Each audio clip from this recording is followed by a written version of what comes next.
All right, we're recording. Yay! Hi everyone. Welcome back to our one more.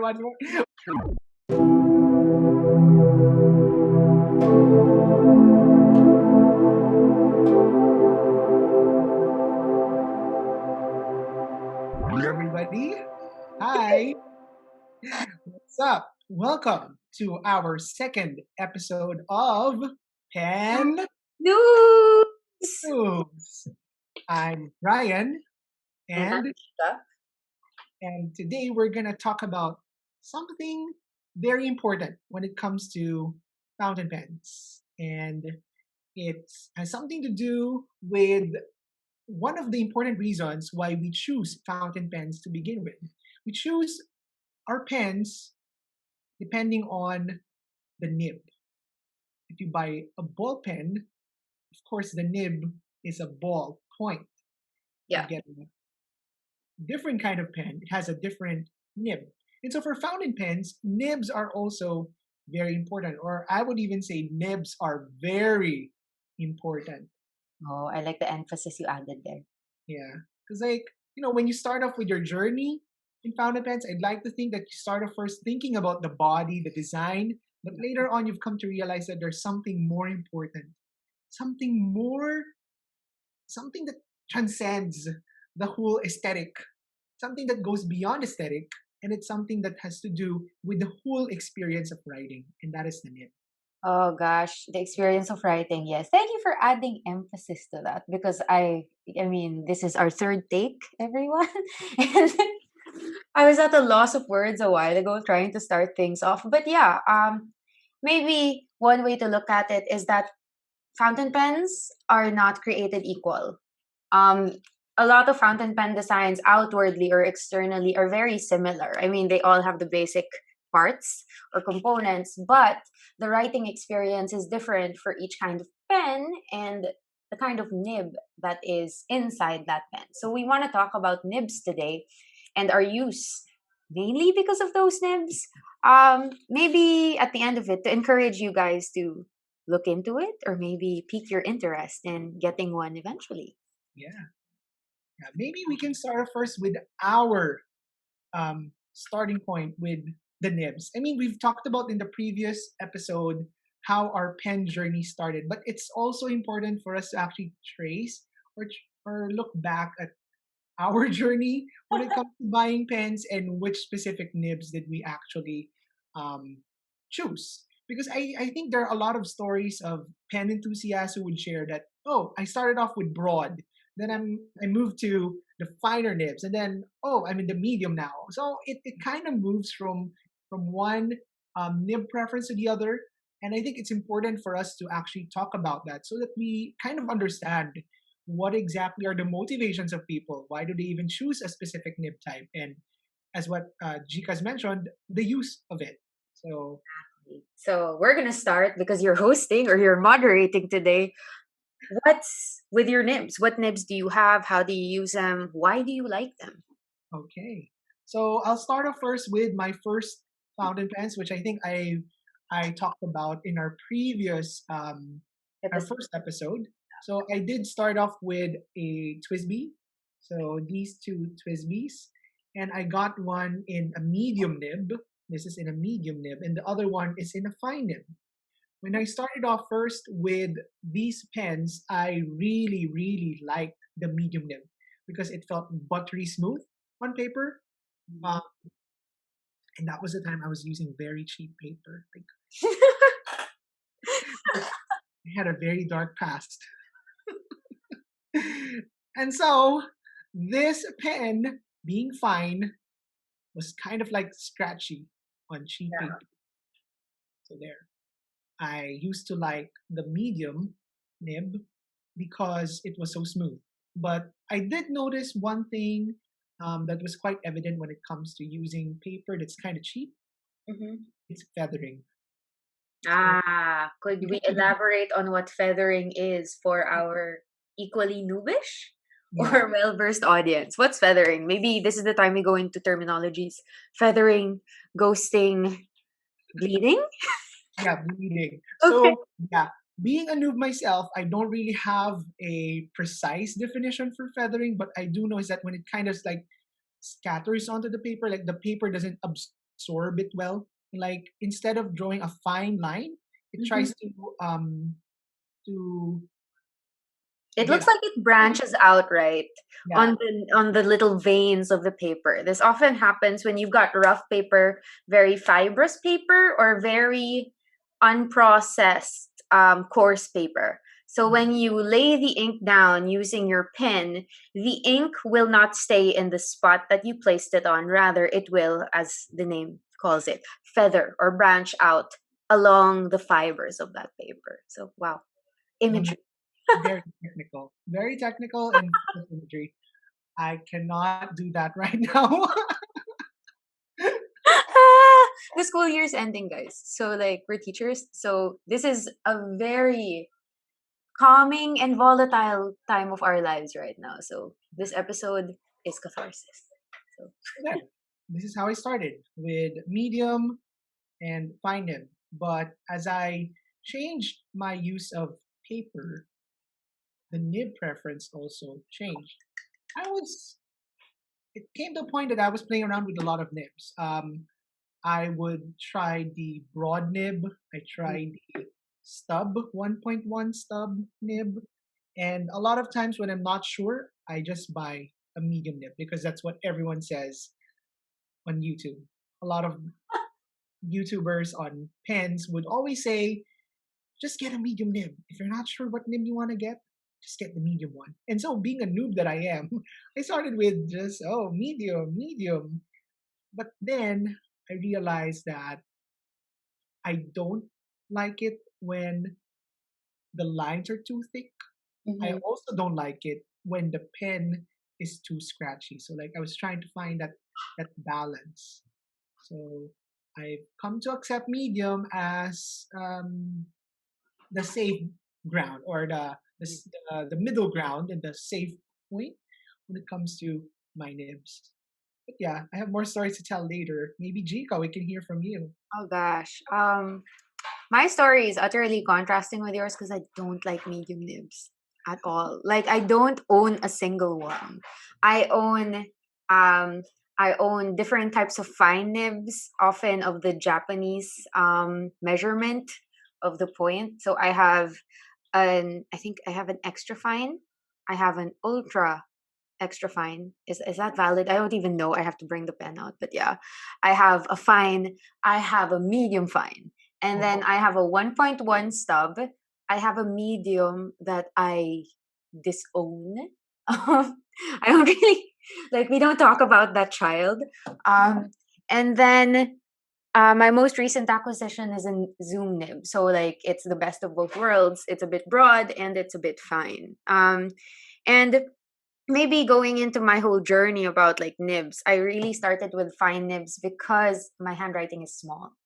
Um, and when you're teaching and when you're checking your papers, you wanna and my papers, our papers are mostly essays, so you want to be able to cram in as much text or as much writing in the margins, especially if your student doesn't have the best handwriting. So you just want to maximize the feedback and be as constructive and critical as you can be, right? So fine was my go-to. I did load it with I'd say wetter ink because fine nibs, especially the Japanese ones, do tend to be scratchier than the Western ones. That's because the Japanese nibs are made with they call it Japanese or Chinese calligraphy in mind. So when when I was using my fine nibs, it was really just to check. It was really just to check attendance, to list names, to write notes. It was never to add emphasis or like make headings in my notebooks because I didn't keep a notebook or a journal until fairly recently, until quarantine. Um, and that's when I found that I enjoyed not medium. I enjoyed stub and broadish nibs. Sorry, we don't talk about my medium child. medium child. My medium child, we will talk about him maybe later when he can have time. But yeah, I think that my entry into actually enjoying wider nibs was the Twisby Eco Cement Gray that I got around the time that it came out, sometime in early 2020. Is that around that time? Not sure. The cement gray, I think, is close to the end. Maybe around September, October. I think it's October. Yeah. Oh, okay. Well, then there, yeah. Okay, I'm bad at dates, but yeah.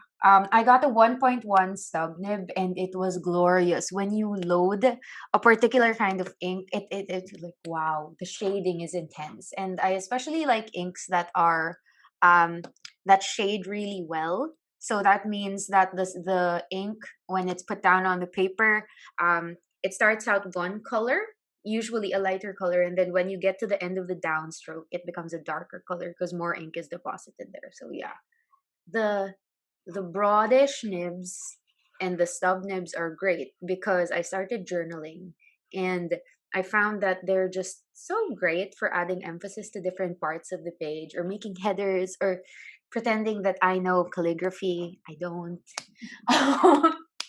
But it's been really great. I don't use it as much. I don't use my broadish nibs as much as my fine nibs, but whenever I use them, they're always so pleasurable because it's always a play of color or a dance of shades. Wow, my imagery is really strong today. That's So shades. Yeah. yeah. But the dance of shades is really impeccable on the page, especially if you use the proper paper. So Yeah. maybe we're gonna end up talking about paper. I thought we wouldn't, but here we are.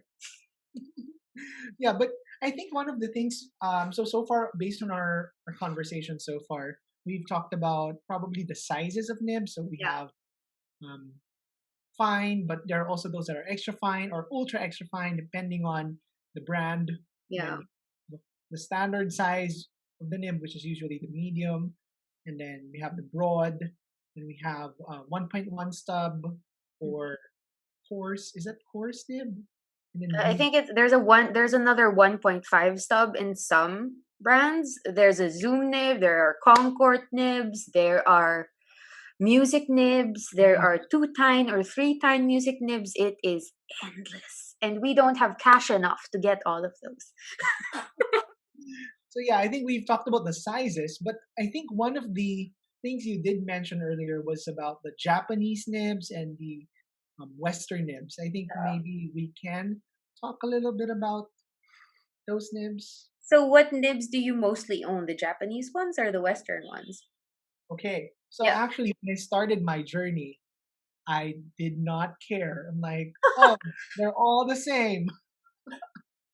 And then as I collected more pens, I've come to realize that they are different. They are different when it comes to what they mean or what they meant by fine, what they meant by medium, and what they meant by broad. So going back to my probably my journey, I did mention, or I was not able to mention, but I did also have a 1.1 stub and a broad, but unfortunately I sold them because just wasn't into them anymore. I had a phase where I wanted to become, oh, I want to do creative journaling. Oh, I want to do pseudo calligraphy. But after 2 months of attempting to learn calligraphy, I've learned that it's not really my forte. So, not really. Maybe I should just let it go. So, I gave up on those two nibs and I just focused on the nibs that I actually like, which would be medium and fine. So those are the two nibs. Those are my two options. So what happened now is that my medium nibs serve as like the broad ones Mm. for me. I mean, they're broad enough for me, but my fine nibs now are used for my journaling and my basically using my planner. Mm. So now my pens are a mix of, well, this one is Taiwanese because it's Twisby. Then we have a platinum, which is Japanese. And then we have one example of a Western nib. I think this is the only Western nib I have, or rather, I take it back. So this is a Conklin. And yeah, I do have a German. Is that Western also, or it's Yeah, different? it is. It is a Western nib. And I think the Twisbies also have a Western nib as their base. I'm not Yeah. really sure about it though. So there. Here is a Kaveco.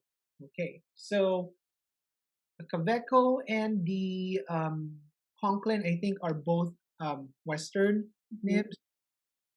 And then the Twisby, I'm not sure if it's necessarily Western. Sometimes it is, Mhm. but sometimes it isn't. I think the fine is quite fine compared to the Conklin. Like if I'm gonna compare this Conklin, which is fine, Mhm. and this Twisby, which is also fine, this Conklin writes like this medium Twisby. So that's my observation. Yeah, Complicated. so it's kind of complicated. And then majority of my pens are Japanese nibs. So it's the platinum. I have a sailor, Mhm. and I have a pilot. Yay! I'm a These fan of are all three. okay. Let's try to play around with the colors. Okay, bye blue. Goodbye. A different color. Let's showcase the black. Okay, let's just use it. This one, the Sailor 1911 large. So yeah, different colors. They are all Japanese nibs, but as I continue to write and use all of them, um, mostly, well, actually, this is medium. This is medium, and this is fine. But let's just get the medium.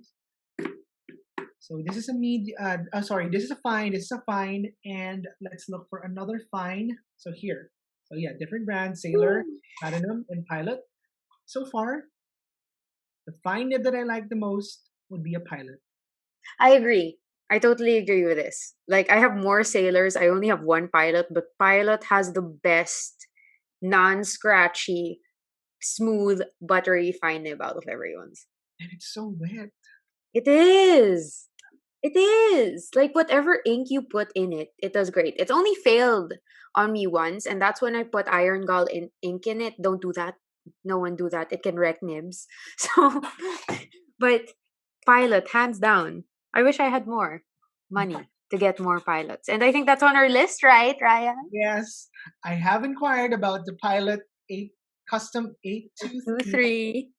I'm getting the Amber. Not sure yet if this month, end of the month, I don't know. I want to reward myself for having to go through such a very stressful school year, but yes, I do want to get the Pilot 823, custom 823, in Amber. I will get one after you get one because currently I don't have the cash. But their nibs are great. I would argue that they have the best. I'm sorry. This is why we're pen noobs because these are opinions and they're not founded on fact. But they are the best nibs to use. I recall using it in all my checking. Feathering was minimal. Regardless of paper, it did well. Oh my gosh. I'm having nostalgia for my nib. Oh, let's talk about your nibs, your experience with the Western, Japanese. Mm, I'm your basic case of aesthetics over writing experience. Admittedly, I started out very, how would you call it, utilitarian. My pens were cheap. They were wing songs. They were moonmen. They were unbranded. But they were always fine or extra fine nibs, steel nibs. All the time, and they serve their purpose. I really chose those pens because of their incapacity and the need to check, like, say, 80 papers in one go without having to refill. That was great. But as time goes on and with less writing that's necessary, yeah, I have nostalgia for my pilot nib. I haven't used it in a long time, but I do need to maximize my use of my sailors, my pro gears. When we talk about those nibs, I think I have 14. I have one 14K nib, and then I've got three. I've got three 21 karat nibs, um, all on in the Sailor Pro Gear line. I've got two milk lures of a standard size. I've got one Pro Gear Slim Mini and one Pro Gear Rialo, which is an equivalent to a 1911 large. They're all gold nibs. They're all scratchy as hell, but I gotta admit that it grows on you. The scratchiness grows on you because I don't know, it makes you feel like you're not just gliding over paper. It gives the writing experience a bit more substance, Mm. especially when it comes to writing with a really fat nib, as with my Zoom nib. How would you call it? It feels like onto Moe River paper of our Hobonichi planners. Um, it feels like it just glides and is wet all the time, but it doesn't compromise the writing. It's really amazing. I should reload my pilot so that I can, compare. But yeah, I have fine nibs. They're gold. They're scratchy, but mom has learned to love them. That's great. That is it. Actually, one more thing that we have not touched upon would be differentiating the steel nib from the gold nibs. And is there any other nib? Rhodium plated. There are Rhodium gold plate. plated ones, there are rhodium plated ones, there are pure steel ones. Yeah. Right. I know that they exist. I don't know their differences. That's why we're pen noobs. But all I know is that there are two. In my vocabulary, there are two: steel, gold. Steel, gold. That's just it. Okay, and your opinion of steel nibs versus gold nibs is? Okay, so I had a moment wherein, okay, so I started off with seeing gold nibs as quite an ambitious pursuit. Like, oh, that's gonna be expensive. That's gonna be, that's gonna cost a lot. Then I had my first gold nib, which is the Sailor Promenade. So I bought them together, together, the black and the blue. I Uh, remember you getting this. yeah, and they are. I decided to get a gold nib because they said that gold nibs have smoother. They're smoother basically. They flow better. But when I got the Sailor, which are 14 karat gold nibs, they were not as smooth as how I would want it because they're in fine and medium fine. Although the medium fine tends to be smooth at times, you just have to find that sweet spot. But Yes. the fine is just really needle, needle. As in, I tell you, I'm like, is this Sleeping Beauty? Is this the needle that pricked Sleeping Beauty? What's her name? Aurora. Aurora. Right Aurora. there. So there. Um. So I got into gold nibs and then there, gold nib, gold nib, gold nib, and then I saw the steel nibs and I'm like, "Ugh, what a disgrace! You elitist. You nib elitist. What a disgrace! How could I even own a steel nib?" But unfortunately, one pen brand changed everything. Oh, which one? A Kaveco, which is Oh. basically all steel. They're all steel nibs. None of them are gold nibs. So yeah, I ended up getting a lot of them. Um, some would say they're not the best nibs.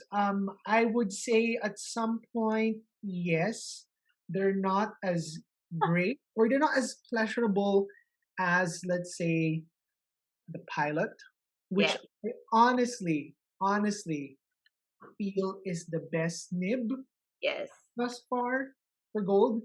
And for steel nib, the best for me would be the fine nibs of the Twisby because they're not as scratchy, Oh. but they're also not that.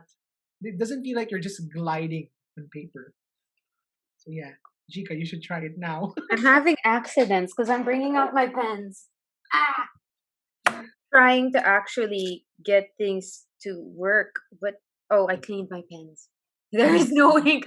There is no ink in my steel ones, so I Oh can't try it. But yeah, Twisby, yeah, Twisby. good one. So yeah, basically the Kaveco kind of pulled me back to the steel nib and made me see that there's nothing wrong with having a steel nib because I think the quality of the Kaveco you judge the price of the Kaveco not because of the nib per se, Mhm. but it's really the material outside. I agree. A brass pen, brass sport. Yeah. I have yet to get mine. It's on the list. And my favorite, which I don't know if it's a gold nib because it feels like it because it's the nib is so unique. It's the golden espresso, the Kaveco Al Sport Golden Espresso. Wait, that has a gold nib? What? Well, it's plated gold. I'm not sure if it's actually gold. I think it's not, but it's just so smooth compared to the other fine nibs that I have. So I'm kind of assuming like maybe the nib is kind of special because it's it's very smooth. Oh, then again, a lot of these things also are maybe, I think, maybe like the luck of the litter. Sometimes I Mhm. think about it that way because, like, I recall getting my Pro Gear Mini Slim. Oh, it's so long to say. My Mini Pro Gear, let's call it that. And then when I got it, it was super duper scratchy, like unusually scratchy. And over a year down the line, I'm still adjusting. I'm still adjusting the tines to align and to fix the wetness whenever I write with it. And like considering things, I mean, they say that gold nibs, chemistry wise, are much softer. So when you write, it springs back. And I guess it opens that little line, that ink trail. I forgot what you call it. Time, Um, times. Yeah. that line between the two tines. No, no. Maybe the material has something to do with that. Makes it. Oh, thank you for the close up. Maybe the material has something to do with just how easy or smooth or rough the writing experience will be, because gold is softer than steel. But I don't really know how that plays into why the heck my three MFs, my three medium fines of Sailor, are all of different qualities and writing experiences. It really pisses me off because I like consistency, and like Yeah. you buy a particular product and and you want them to be consistent because you're just really aiming for different aesthetics, not a different experience. But here we are, factories make these. They aren't exactly um maybe it's a production line thing. It's not exactly that these pens are the special kinds yet. Maybe when we have money for that, Yeah. we'll get to say something about really high end nibs. But right now, we're totally noobish. We like half of what we say is really based on experience and hearsay and our own research on some website. Yeah. True. That's true. That's true. Speaking of your sailor, you were talking about a sailor. So I also wanted to bring out a sailor that I thought was super, super, super, super scratchy. So this one, the promenade. This one is fine. Um, it's super scratchy. I hated it. I wanted to sell it one time, but I ended up with an ink that works for it. So I think one of the considerations would be the ink. That's true. Yeah. I still don't get what the difference between a dry ink and a wet ink is. But maybe for another episode. But could you please tell me right now what you got? Like, what does that mean? Basic, in brief. Okay. Honestly, I have not fully understood it yet, but I think the flow. It has something to do with the flow. It flows better with the nib. Mm. It's not sure if it's more lubricated. It's just when you put it down on paper, it's basically it pools more compared Ah. to another ink that has shading, but you just can feel it. It feels like a felt, like it feels like the felt tip of like a marker. Oh, I hate that feeling. That's kind of like the dry inks, I think.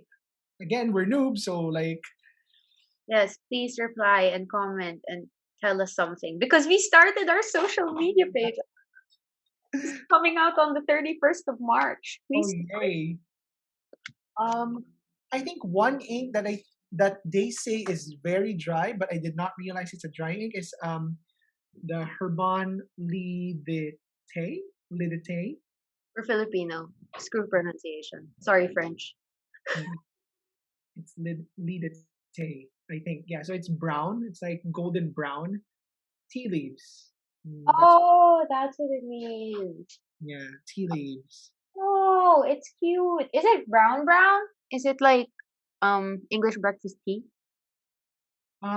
It is, I think, close to. Let me try to do a writing sample. Oh, fun. And while Ryan's writing his writing sample to show people who are watching the video version of this, I just gotta say hi everyone. We started planning for our social media presence and our podcast to be available on Spotify. So yeah, watch out for that. I'm so excited. I have no idea how to market things, but we're gonna make it work. Okay, so I'll do two samples.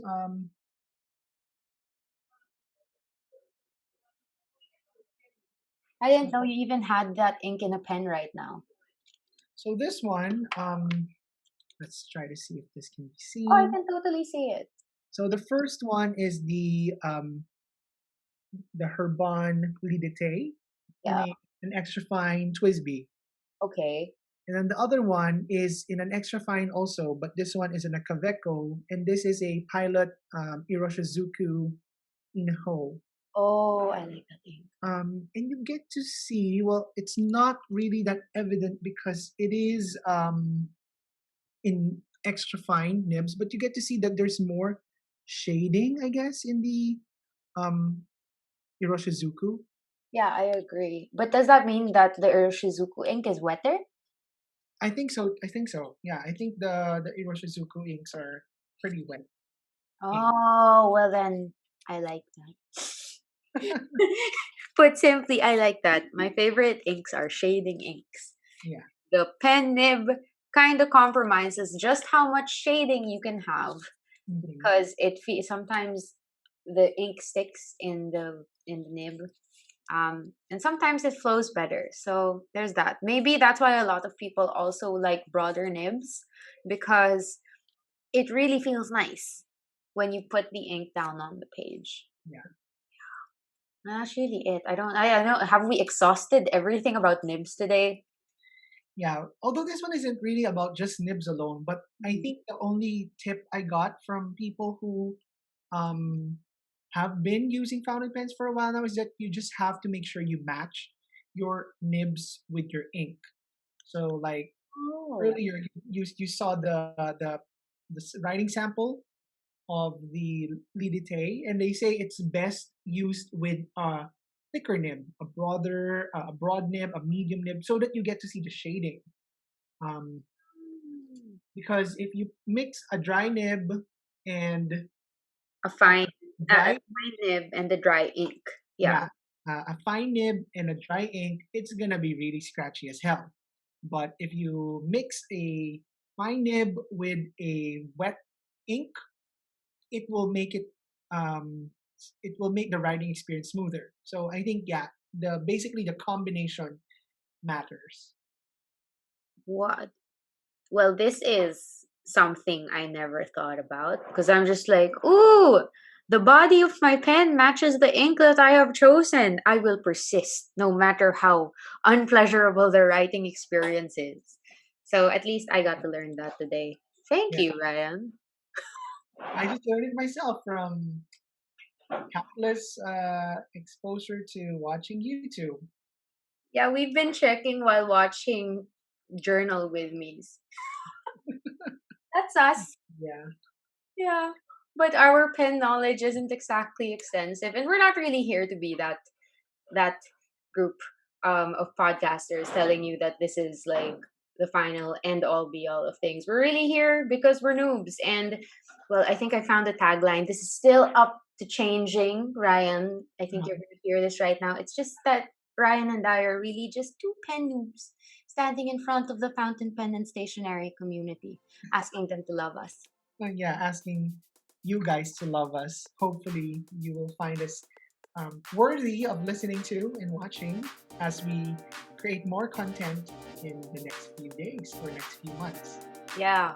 So show us you love us.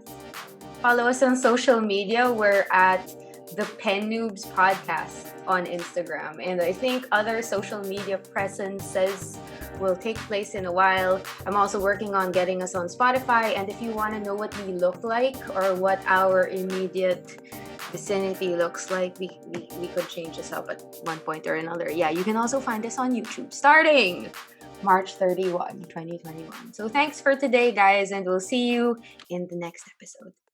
Yay. Bye. Bye!